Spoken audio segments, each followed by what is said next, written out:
แจ้งเจ้ายินเสียงไก่ขันก่อนปีตะวันจะขึ้นขอบฟ้า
นิ้วกราบนบนอบน้อม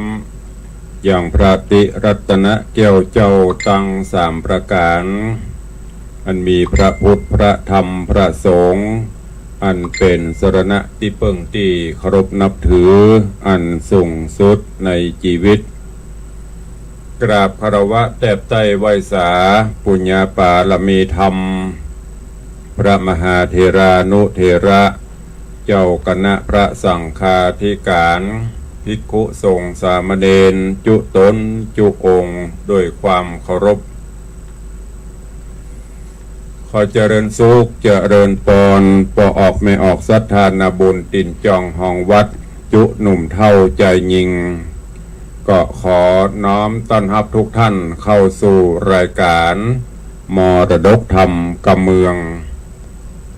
ต่างสถานีวิทยุกระจายเสียงพระพุทธศาสนาแห่งชาติและสังคมคลื่นเพื่อการศึกษาพระพุทธศาสนาและวัฒนธรรมส่งสัญญาณกระจายเสียงจากสถานีวิทยุวัดฝ่ายหินตำบลสุเทพอำเภอเมืองเชียงใหม่จังหวัดเชียงใหม่ในระบบคลื่นความถี่ FM 104.50 เมกะเฮิรตซ์สถานีวิทยุพระพุทธศาสนาวัดหนองกายตำบลสันปะยางอำเภอแม่แตงจังหวัดเชียงใหม่กระจายเสียงในระบบคลื่นความถี่ FM 99.75 102.0 และ 89.25 เมกะเฮิรตซ์สถานีวิทยุ CM 77 วิทยุอินเทอร์เน็ตล้านนากระจายเสียงในระบบคลื่นความถี่ FM 97.5 เมกะเฮิรตซ์สถานีวิทยุพระพุทธศาสนาจังหวัดเชียงราย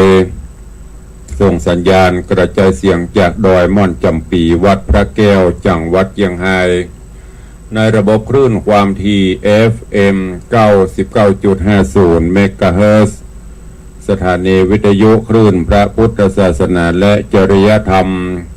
ในความอุปถัมภ์ของมูลนิธิพระบรมธาตุเจ้าดอยสุเทพกระจายเสียงในระบบคลื่นความถี่ FM 96.0 เมกะเฮิรตซ์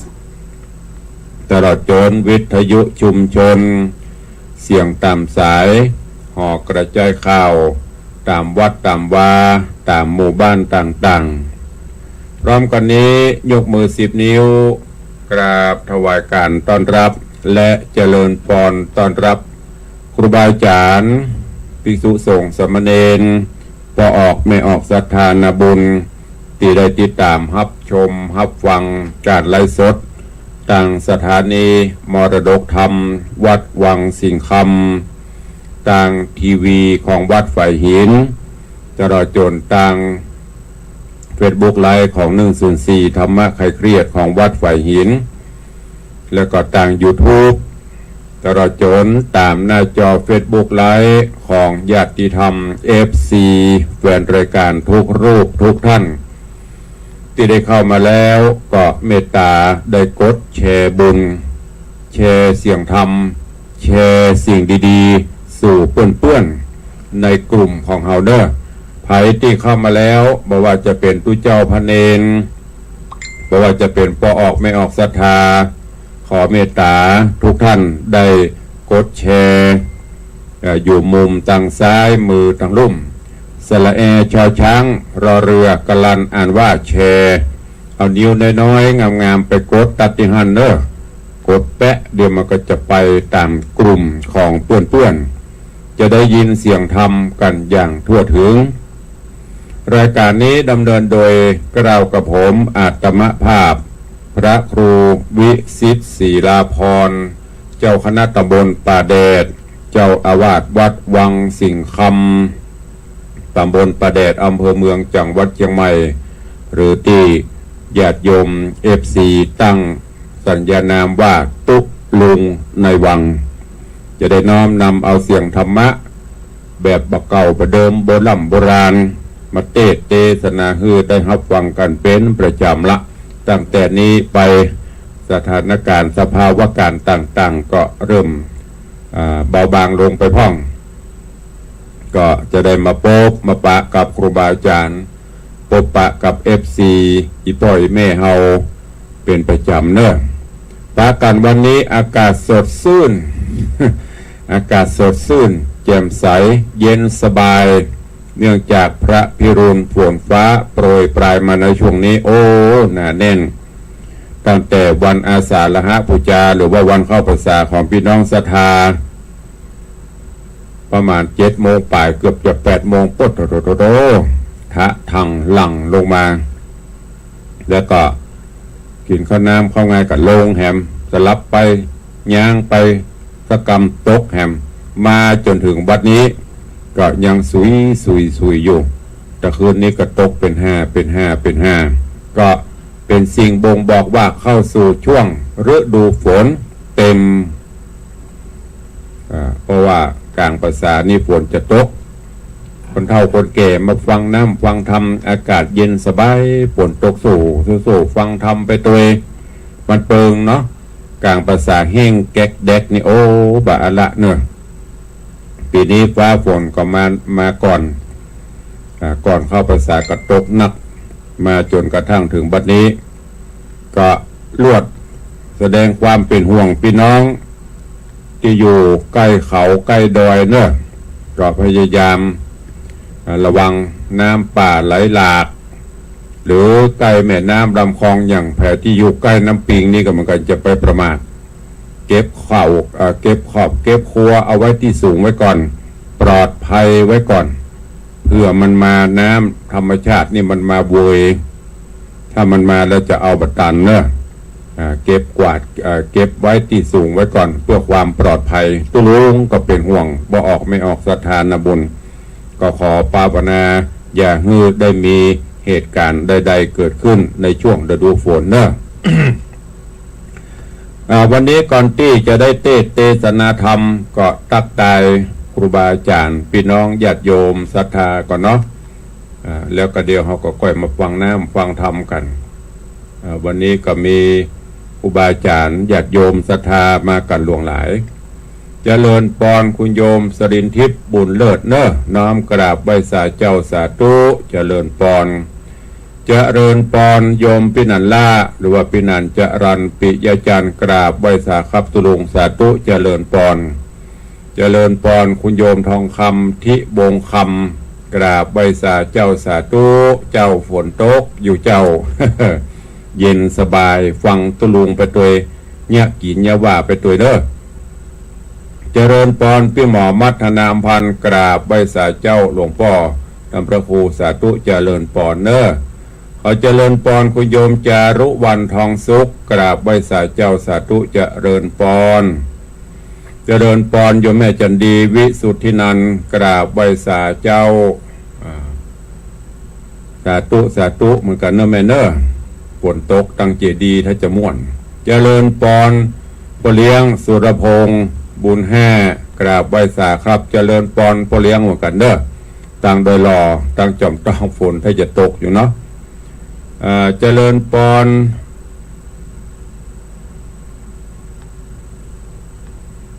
พ่อเลี้ยงธนวัฒน์แม่เลี้ยงทัดพิชาสุสิงห์คำกราบไหว้สาครับกราบไหว้สาเจ้าแยมเจ้าท่านพระครูเสียงทอง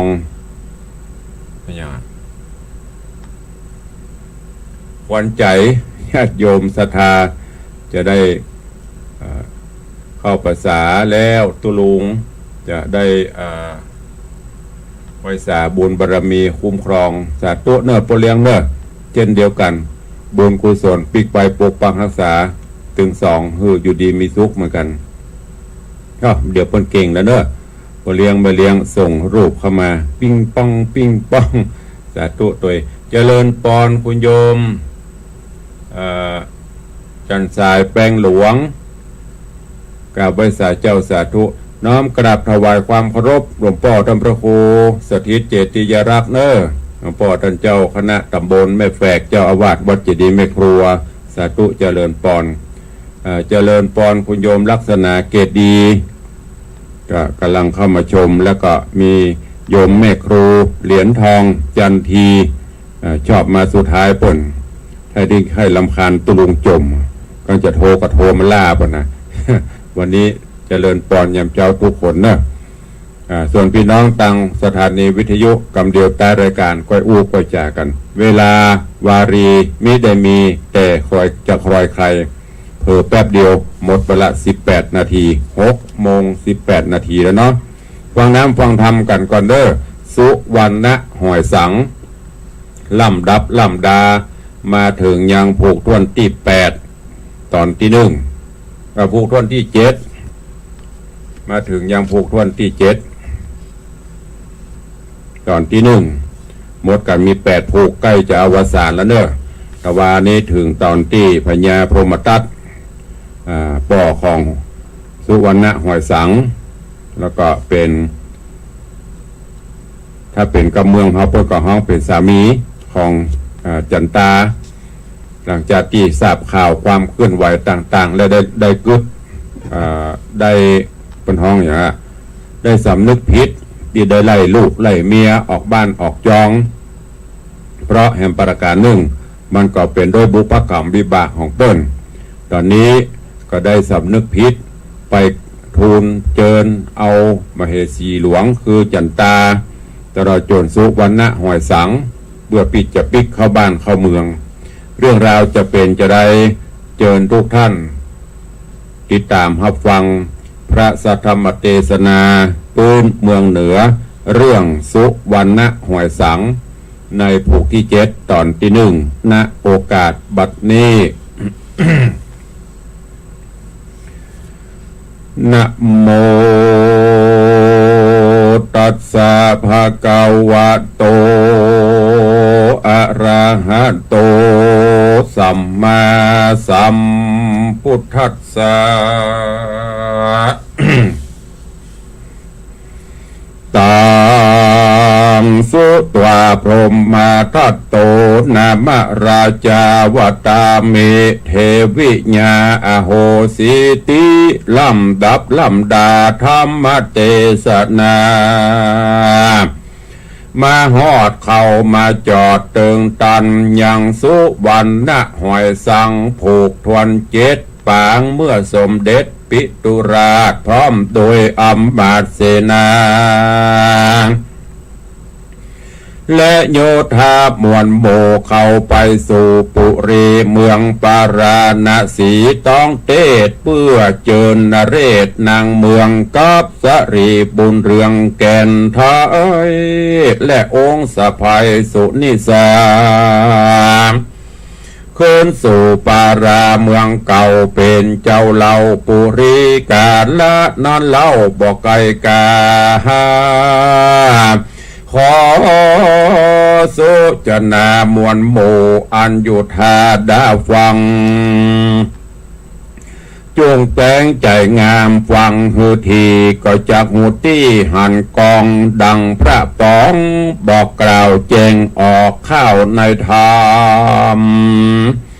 ว่าเป็นกรรมและโทษหือไว้โพดฝูงสัตว์กองปฏิบัติหลายอันแบ่งปันกันมวลโมไขแจ้งอยู่เป็นกองจัดเป็น2โดยย่อคือว่าข้อกองศีลองค์มุนินกล่าวไว้กองธรรมใจนานามเป็นเหือคำเล่มใหญ่เป็นไม้ไต่คำโลกาดังจักใครจะไปนาบ่อยากจะเล่นนาตังสุตวาเมื่อนันพญาพรหมทัตราชได้ยินกำนางนาไทยเทวีมาไขวาตีกล่าวท้อองค์ยอดซอยจริงจักไขจาว่าดังเนวาดูราจันตาเทวีแม่เจ้ากับลูกเต่าบุญมีเก้าหัวตีนั้นเล่าขานี้เล่ากึดพิษมาหน้าจิตใจไฟเกิดมักใคร่ข่มเหงจักหนีบเต็งเอาโตดโมหะโคดลงลาย เจื้อกำไขสนสอได้ใจหม้อหูเบาพกปองเอาโตดใส่กับแม่ไทยและปูตาฮื้อสองขาดตกยากตกลำบากหลายประการเถิงตุกผ่านบาดใหม่กับกรรมบาปใบทารุณพิษเก้าตาย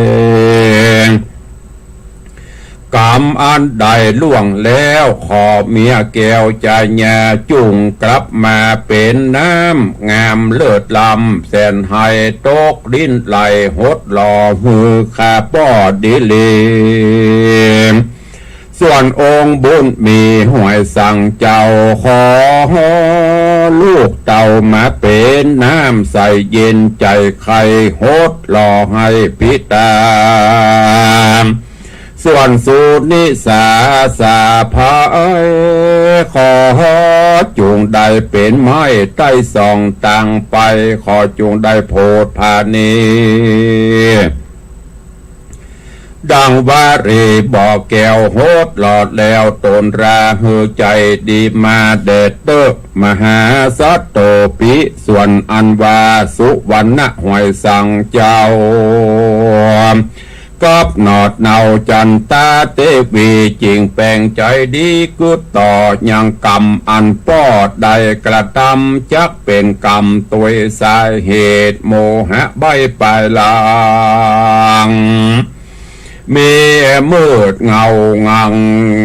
มืดเงางังเงางมกะลวดตกลมจมใส่ก้อนเมื่อปังป้ายหลุนเขินเก้างุนหักขึ้นดังสายปืนน้ำนาตีหากพดมีเมื่อน้ำแห่งเกาะขาดแห่งเขินวังกันเฮายังถือใบกำบับใบจักเหิงนานเตียวส่งสารบ่โปนสักเตือและนาการมหาสัตว์เจ้ากึดต่อเก้ากำพลานแห่งองค์ผู้บานป้อเจ้าจริงไว้นาเขามาขอกวนเฮานอช่วยฮือองค์ที่ไวปิตาจริงวันตาแม่เจ้าขอโพดเกลาละจาขอมารตาเจ้าแม่จงจักแผ่ไม่ทีกำบดีละตอดอย่าได้ขอดไว้ในใจเมื่อนั่นเสนาสามนบไว้สายังนางจันตาเตวีเจ้ากับลูกเต่าราชาวาคาดแด่มาพระราชเจ้ากับนางนอดเนาโหมาตาขอคุณนาภายโพดประมาตาโตดเดิมมาขออ่านเชิ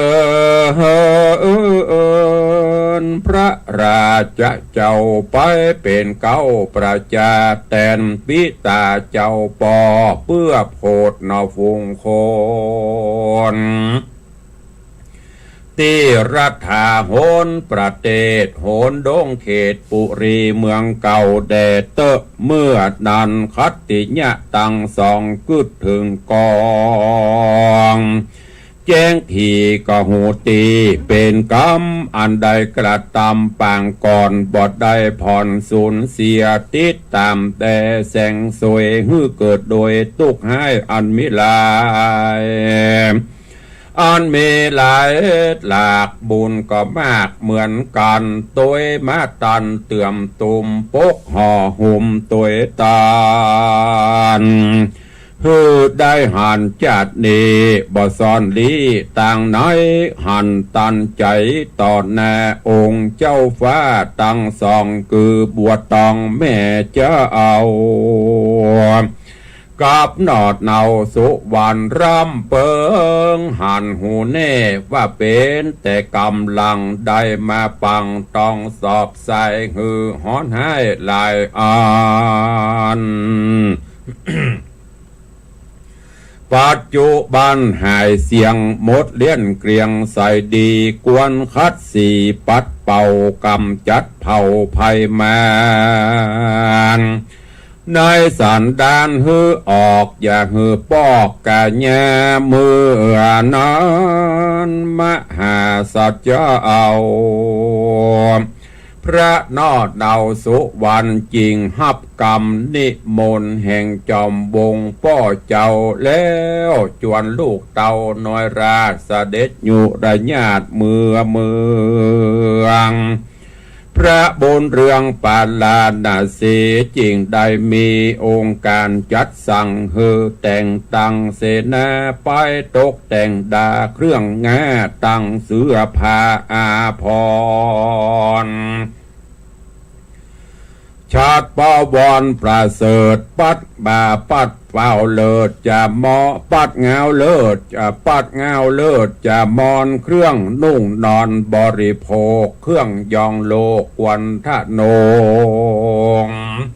จางมงคลเลิศแล้วอัศดรเกลอาจาสปะรัฐามวลมาตุกพร้อมภาคเสนาจตุระโยธา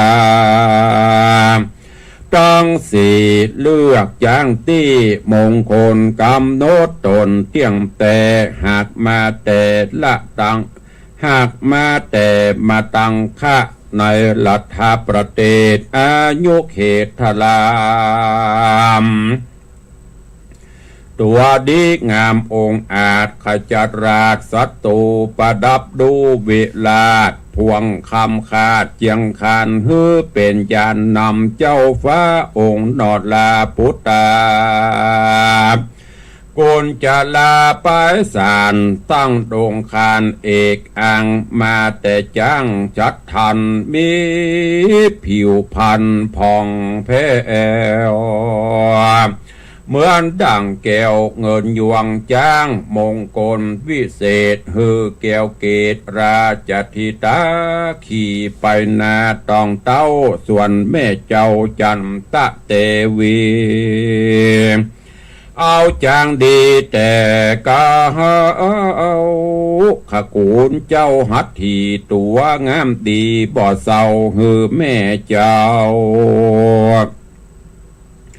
ขี่ทะลงไปเศษนาจ้างใจคัดแล้วเศษนามาเกี่ยวจัดสรรเลือกเอาพันสินทุบราชสายอกขาดงามงอ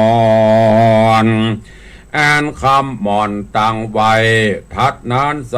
ใจเศษนาแต่งราธา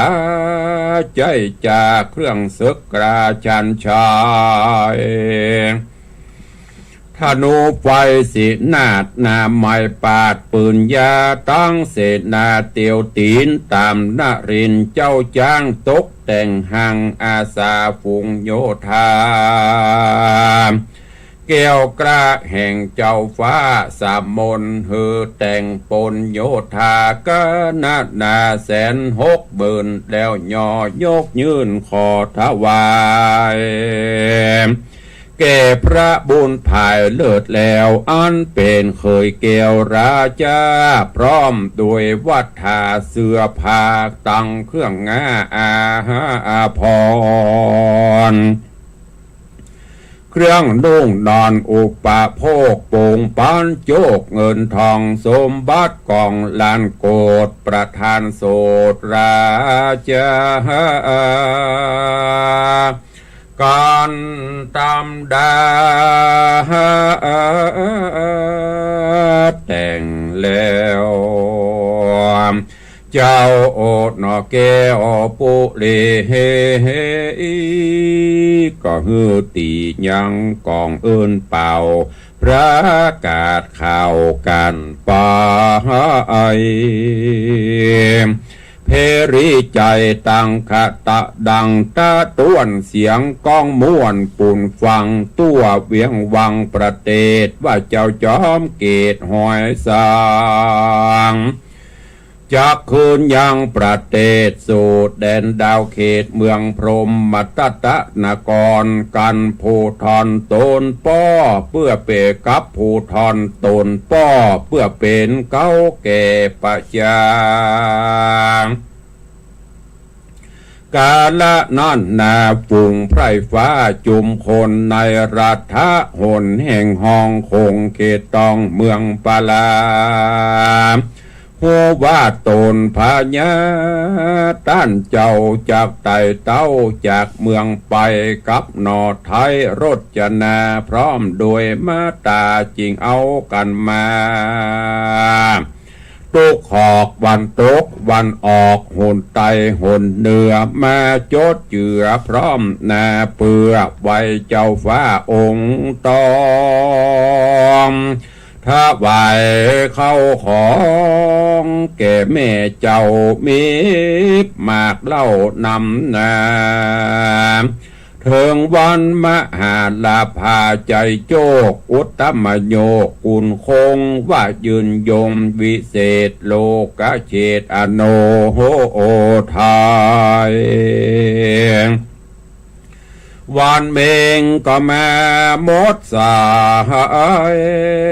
วันไตก็มดสะอาดเต้าไทยสี่องค์คานพร้อมโดยปริวารทวนหน้าจิงลาเจ้าฟ้าปลานาสีกับเตวีมนทาแม่เจ้ากับตั้งเผ่าวงศาและฝูงเสนาอัมมาตเต้าไทยราชมนทีพระเจ้าจีตุกภูเสด็จออกสู่นครใจมือนั้นพญาสามนเจ้ากับนางนอดเนามนทาฮักพุทธาตั้งสองมีพระไทยมองมนเศร้าเหตุลูกเต่าจักไกกาสองกาสตราจริงเฮอโจกใจญาวาปิญะพุทธาดูราลูกฮักป้อพระน้อยนอตั้งสองสาลีบัวตองจักกาพรากนี้ละจากไปไกลสู่เวียงใจเกี่ยวกวางแม่นไฟอังสันดาจุงสมจาทุกสิ่งจ้างมามิ่งเงินทองสมบัติกองลายโกดตุกไรโหดอย่าประหารสมบัติตันมูลมั่งเงินล้านจ้างคำแสนอย่าเครื่องแกนบาดใหม่ฮือสองลูกใดจำเลินยังความสุขบ่มีทุกอุบาทฝูงพญาติตั้งมวลอย่ามาโดนถูกต้องสมบัติห้องเมืองโคนอย่าอับจนกันอยากเทวดาหากรักษาฝูงประชาไฟเอืออยู่จุเมื่อวันยาม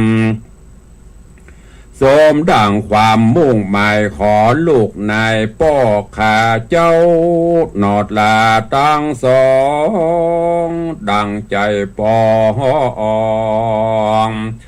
ทุกสิ่งสุขลำยิงสวัสดี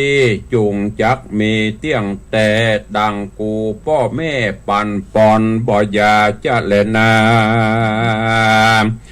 มือนาพระหนอจันตั้งสองจริงมานบองค์ตองขับไว้แต่บาดไทยองค์คำแล้วอำลาพ่อแม่เจ้าเสด็จต้องเต่าออกเมืองไปถึงนะก่อนใจแห่งปิตาโดยมักกาน้อยใหญ่อ่านนับอ่านใดเดือนหนึ่งปอดีจริงเถิงปุเลเจ้าป้อเมื่อนานฝูงเต้าหนอเสนาตั้งประจานราชหูข่าวสารการมา แห่งองค์ราชาหนอแก้วมีใจผ่องแผ้วจมบานจริงละการตั้งบานออกปากตันจากกันสมณชันพร้อมพรั่งจวนกันลังไหลมาเพื่อหับบุญมาหนอดเนาองค์เกตเก่าลาจาอันกลับมาเมืองเก่าตุกผู้เผ่าคงไข่เอากันไปตอนฮับเหลือจากนับประมาณตุกสถานแห่งห้องเขาโห่ห้องอวยใจเสียงดังไปลั่นกองตู้นั้นตัวต้องประหลาดน้อยรัฐาคงเขตดังตั้งเขาตั้งเจตใจโตนตัวทุกคนบอดแล้วแต่งเครื่องราชการงามเจียงคานบอดน้อยดวงดอกสอยโบผาประดับประดาตกแต่งโหนต่างแห่งพระราชาอันสเด็จมาเรียบร้อยปลูกกล้วยอ้อยปักยอดน้อยตุงใจซุ้มจรนัยแต่งไว้ตกแต่งไว้เป็นลายราชวัดใหม่เป็นที่จัดทวนทีตุกไปเข้าตอกดอกไม้ภายก่อนนะปางเมื่อเจ้าฟ้าเสด็จเข้าสู่รัฐาเมืองเก่านำพลไต่เต่ามาเมืองพลนั้นเดืองสะสาวห้องเอิ้นเป่าจากกันเสียงดังดันบีกองไปตัวต้องเวียงใจมาจ้างมาโรดไประโรดละลุดละลาดละเล่งอาจโคมครามคือควรคามขะเข่งละราวเร่งลืมลมปางเมื่อนอโกโดโฮมไต่เต้าพลเมืองเจ้าหลังไหลถมปุรีโรมสะอาดแล้วเสด็จคืนสู่ราชห่อใจเจ้ามีใจขะนิ่งไฟมาสะเวยเมืองใหม่เจียงคานจากได้สั่งมาตานวันพวกเจ้าคุณอินเจ้าโพดคุณนาเตบดาผ่านแผ่วหือฝนหาแก้วหลังลงมาแก้วข่าวเหลืองคำแดงเลิศลาโตกจากฟ้าสะนันเรืองนานพลอยเพชรตันเก่าโกดพริกโสดสีแสงปะตำรากแดงวิตูนเทศเกี่ยววิเศษประภาตกลงมาไหลหลังเต่าดูตั้งเจ้าอวยตานมีประมาณและวันกันนับกันปังเป็นขีดคัน600,000เงินคำแมนว่าไว้หากบอดใดไกกาบราวีฝุ่งไพรตั้งตนไตตามธรรมก็มีหันแหละนะเนติตังขีญาสังวันนาวิเศษจะห้องเหตุธรรมเทศนาสุวรรณหอยสั่งผูกเจ็ดตอนที่1ก็บังกลมสมเรศเสด็จ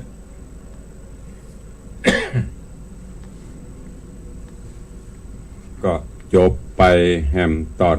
1ในเรื่องของสุวรรณหอยสังซึ่งในตอนนี้โพธิสัตว์เจ้าสุวรรณหอยสังตลอดจนแม่มเหสีจันตาแต่ก็ตัง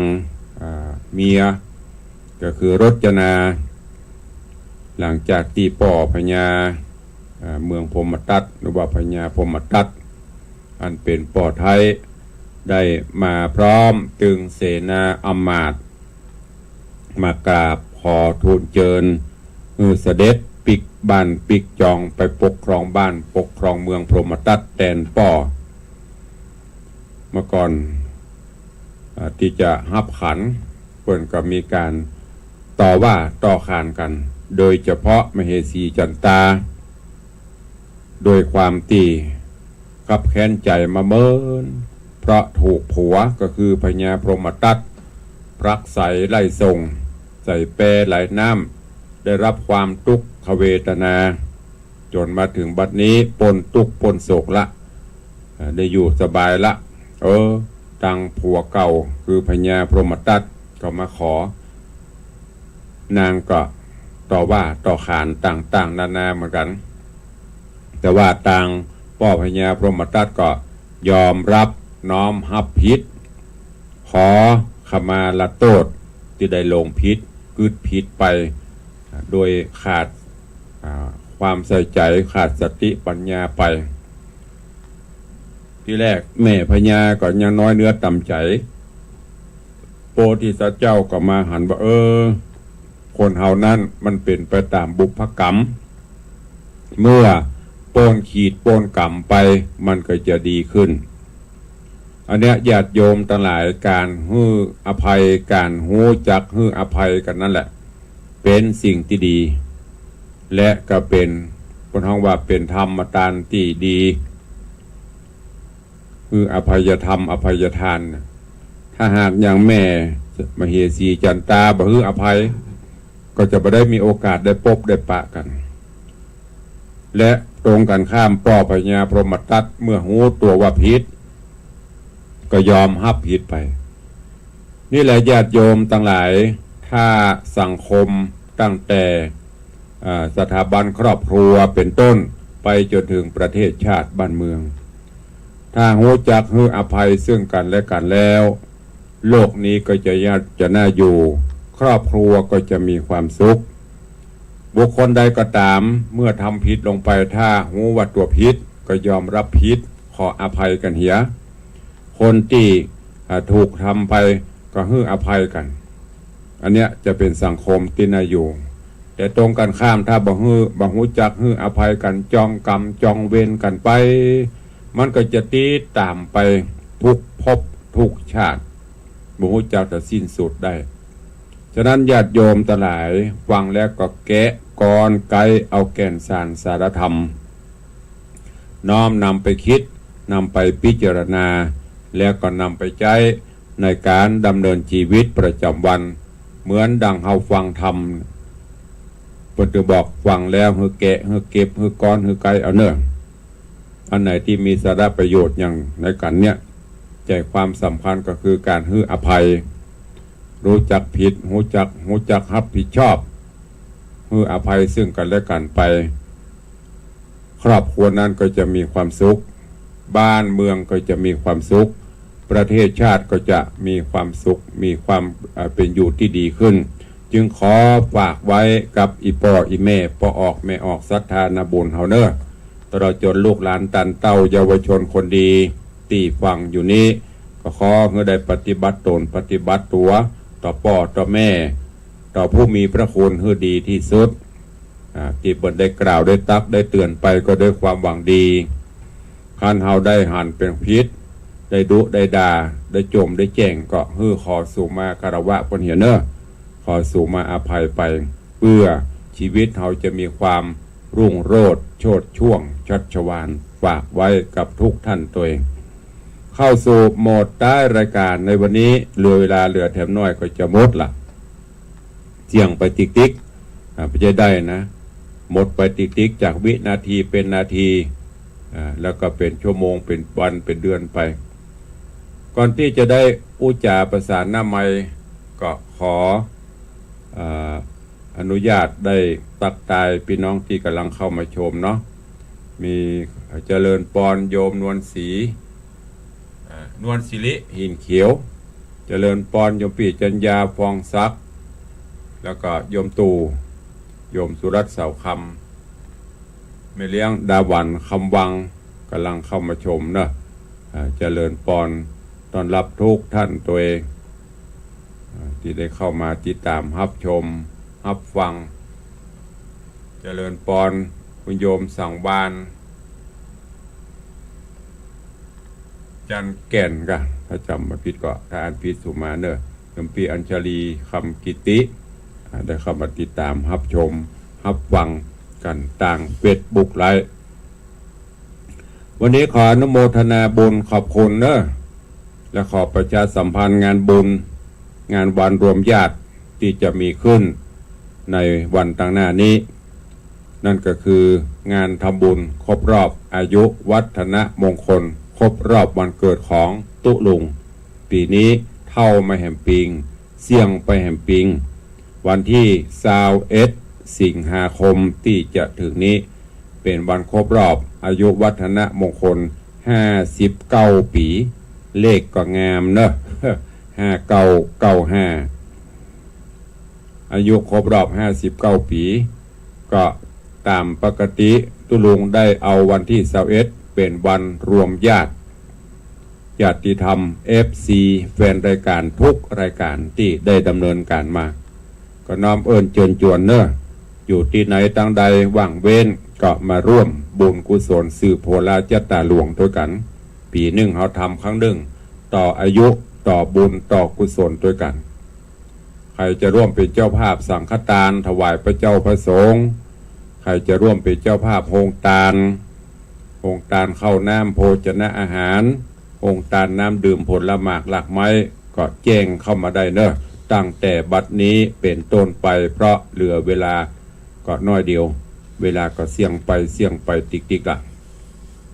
ก็อนุโมทนาบุญขอบคุณกับโยมพ่อเลี้ยงธนวัฒน์แม่เลี้ยงทัศพิชาสุสิงคำรัตนมหาอุบาสกอุบาสิกาผู้ดำนุบำรุงพระพุทธศาสนาบำรุงวัดวังสิงคำและกอดตัวตุลุงมาตลอดปีนี้โยมพ่อเลี้ยงธนวัฒน์แม่เลี้ยงทัศพิชาได้แสดงเจตจำนงหมายอันดีงามด้วยความบริสุทธิ์ใจขอเป็นเจ้าภาพต้นปัจจัยต้นเพชรเพื่อสมทบกองทุนนิธิวิสิตศรีลาภรณ์ที่ได้ปฏิบัติมาทุกปีพ่อเลี้ยงได้รับเป็นเจ้าภาพ1 ต้นกูปีก็จะมี7 ต้น8 ต้นปีนี้จะได้กี่ต้นก็บอกว่าแล้วแต่บุญบารมีแล้วแต่ตังบนเพื่อจะฮื้อมาพ่อเลี้ยงร่วมเป็นเจ้าภาพต้นเพชร1 ต้นเป็นเงิน100,000 บาทถ้วนแล้วก็ร่วมเป็นเจ้าภาพสังฆทานถวายพระเจ้าพระสงฆ์แถม5 ชุด 10,000 บาทเป็นเจ้าภาพซอตัวแฮม10,000 กว่าบาทขออนุโมทนาบุญเนอะกับโยมพ่อเลี้ยงโยมแม่เลี้ยงที่อุปถัมภ์บำรุงทางวัดทางตุลุงมาโดยตลอดก็อย่างที่ได้บอกไปเปรียบเสมือนเป็นตึงป่อเป็นตึงแม่เป็นตึงอ้ายเป็นตึงน้องเพราะว่าฝากผีฝากไข่ไว้ตัวกันต่างคนก็มีละป่อกับเมื่อแม่กับเมื่อตู้เจ้าก็ฝากผีฝากไข่กับเปิ้นก็ฝากผีฝากไข่กับตู้เจ้ามีอันใดก็ช่วยกันส่วนตู้เจ้าก็คงจะช่วยได้ที่เป็นกำลังใจส่วนต่างโยมพ่อเลี้ยงไม่เลี้ยงก็ช่วยได้หลายอย่างอยู่ขอบคุณที่ดีสิ่งที่ดีที่มอบให้เนอะแล้วก็ขอสิ่งที่ดีนั้นปิกไปสนองตัวเองขอบคุณอนุโมทนาบุญกับโยมปิณานล่าหรือว่าปิณานจรัญปิยจันทร์อันนี้ก็ติดตามลำตัวช่วยเหลือมาตลอดปิณานได้ร่วมเป็นเจ้าภาพสังฆทาน1 ชุด 2,000 บาทสาธุอนุโมทนาบุญด้วยเนอะท่านผู้ใดจะร่วมบุญกุศลตามเจตนาเนอะอย่างตุลุงได้บอกไปไม่มีการบังคับสุดแท้แต่บุญมาวาสนานำส่งท่านอันนี้ขอบคุณกับทุกท่านตัวเองนอกจากนั้นก็ขอบคุณอนุโมทนาบุญกับโยมป่อแก่นแก้วโยมแม่อาจารย์ไพเราะอินทะเกษรหรืออาจารย์เหรียญซึ่งอาจารย์เหรียญนี่เปิ้ลอยู่ที่ไปทำงานหรือว่าไปดำเนินการกิจต่างๆอยู่ที่ประเทศออสเตรเลียได้นำเอารูปหล่อขององค์พระแม่กวนอิมใค ขนาดสูงประมาณ2 เมตรปลายหล่อด้วยตองเหลืองมาถวายเพื่อเป็นที่ไหว้ที่สาของญาติโยมศรัทธาแต่ว่าได้มาถวายกันเปิ้นก็มากัน 3-4 คนถวายแล้วก็เบิกเนตรเป็นพิธีแบบง่ายๆเรียบง่ายจากนั้นก็ได้ได้จากันก็ได้บอกบุญกับโยมแม่เพื่อนตัวเองแบบวัดบางสินคำสร้างห้องปลดทุกข์ตอนนี้ก็เหลือเจ้าภาพแห่มประมาณสัก 2-3 ห้องวันนั้นโยมปเลี้ยงธนวัฒน์แม่เลี้ยงทัดวิชาก็รับไปแห่มห้องหนึ่งรวมของเปิดเป็น4 ห้องต่างโยมโยมแม่อาจารย์แม่ไพเราะก็ร่วมเป็นเจ้าภาพสร้างห้องปลดทุกข์แถม2 ห้องเป็นจำนวนเงิน100,000 บาทท้วนขอโมทนาสาธุเนอะกับโยมป่อแก่นแก้วโยมอาจารย์แม่ไพเราะหรือว่าอาจารย์เหรียญอินทะเกษรไว้ณโอกาสนี้ตัวใครจะใครจะใครจะจ๋าสนทนากับตุลุงยามเจ้าเหลือเวลาแถม5 นาทีเข้ามาได้ละเด้อเดี๋ยวก่อนเนอะโทรศัพท์อยู่ในห้องรอแป๊บนึงลืมกำลังชัดรอแป๊บนะ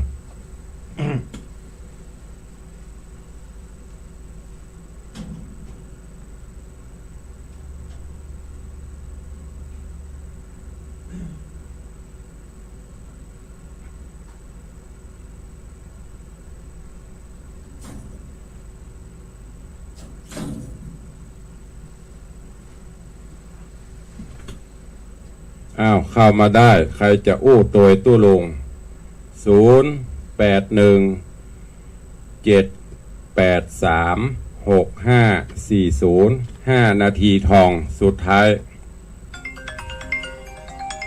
สาธุเจริญปอนโยมปเลี้ยงไหว้สาครับไหว้สาครูบาท่านเจ้านักศิลป์นักบุญFCท่านพระครูเนอบุญบารมีท่านพระครูไหว้สาดีงามแต่พักผ่อนของเนอ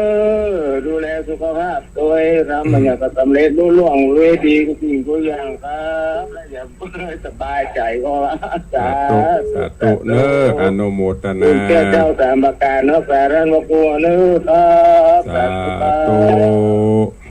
เช่นเดียวกันเนอขอคุณเกี่ยว3 ประการปกปักปเลี้ยงมาเลี้ยงตัวเองเจริญปอนแม่สีนวล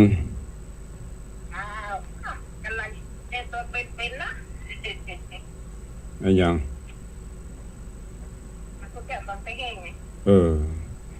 แค่ก็ว่าอันวันเกิดท่านเดือนกรกฎาคมนี่มัน FC ปลอมFC ปลอมถ้า FC จริงหรือปตึงหู FC ปลอมปัญหาอยู่ดีมีสุขสาธุเนออนุโมทนาสาธุขอบคุณโยมแม่สีนวลลันจวนกันเทศกับปอกันเทศนั้นถวายเมื่อใดก็ได้อันนั้นเพราะว่ามุทิตาสักการะวันเกิดไม่ได้เกี่ยวกับกันเทศไม่ใช่ว่ากันเทศไปถวายอันวันเกิดปุ่นก็สุดแล้วแต่ยังก็ได้มันถือเป็นสตางค์หมดเจริญปอนเจริญปอนเด็กหญิงจันดีฝนตกขั้วแกเนาะฝนตกขั้วใบไม้อันนี้ไม่ต้องว่าเราบอกว่าใบไม้นะขั้วโม้เลยดิสบายดีค่ะหลับดีงานล่วงไปหมดแล้วท่านก็คือผมท่านมรณภาพเรียบร้อยละอันนี้ก็มีการงานแต่ว่านี่กับวันค่ำวันนี้ให้เริ่มสั่งซาละวันนี้จะเริ่มจัดรายการเจือก็จะมาได้ชัดจางแล้วเนอะก็เนี่ยว่าก็ตั้งได้ก็ดีเอาน่ะประเด็นนี้ช่วงนี้ต้องตื่นเช้าแต่เจ้าก็ตื่น3 ป่ายเกือบ4ลวดลุกเลยอันมันจะรับลุกถ้าตื่น4ปุ๊บนาฬิกาไว้จ้ะมันปลุกก็จังถ้ามันลุกก็ลวดลุกเลยส่งน้ำส่งท่าเสร็จก็5:00ขึ้นทำวัดเสร็จก็ลงมาจัดรายการต่อยาวเลยเดี๋ยวเมื่อไงเมียก็รับมาตึงผมได้พัก กำลังขนตากำลังจะไปเหมือนอย่างหัวน้องเน่งน้องเน่งลุกมาเพื่อปอนเสียกำลังง้ายเข้าไปก็เลยจะรับเอานะน้องเน่งเหมือนอย่างพวกหัวแมงมันมากำตัวก็จะเป็นได้นอนรับเปิ้นอุตส่าห์ลูกบ้านลูกจองมาเฮ้ยเปิ้นให้โอกาสรับมาเปิ้นเนาะเมื่อวานมันต้องรับเมื่อคืนก็เตะหมะไปหั่นไปดีหมะไปเนื้อก็ได้ปอนา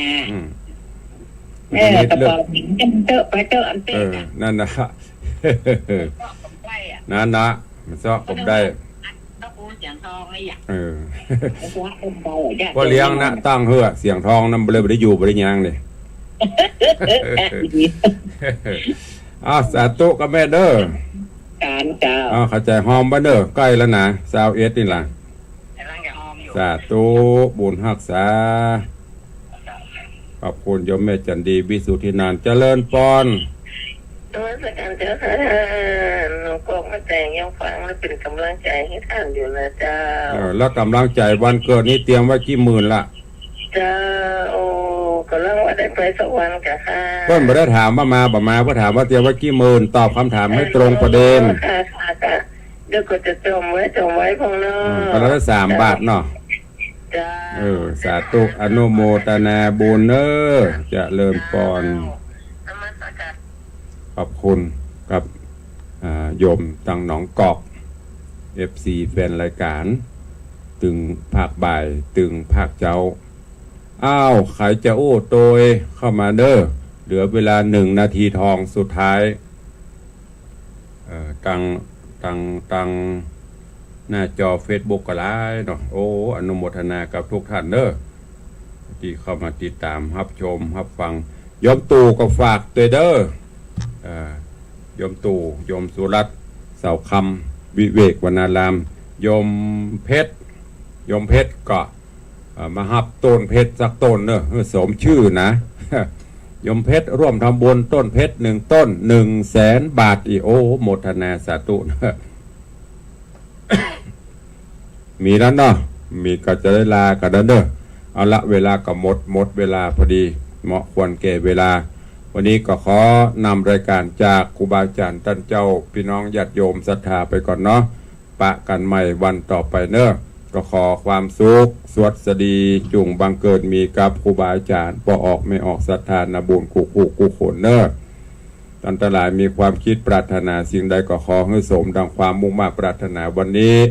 ขอให้เป็นวันแห่งความสุขเดินทางไปแห่งหนตำบลใดก็ขอให้แกล้วกราดปลอดภัยเจริญไปด้วยโชคลาภลาภสการขอให้มีอายุวันนะสุขะพละเหมือนกันจุตนจุองจุผู้จุคนเนอจัตตาโลธรรมาวัตันติอายุวันโนสุขังพละ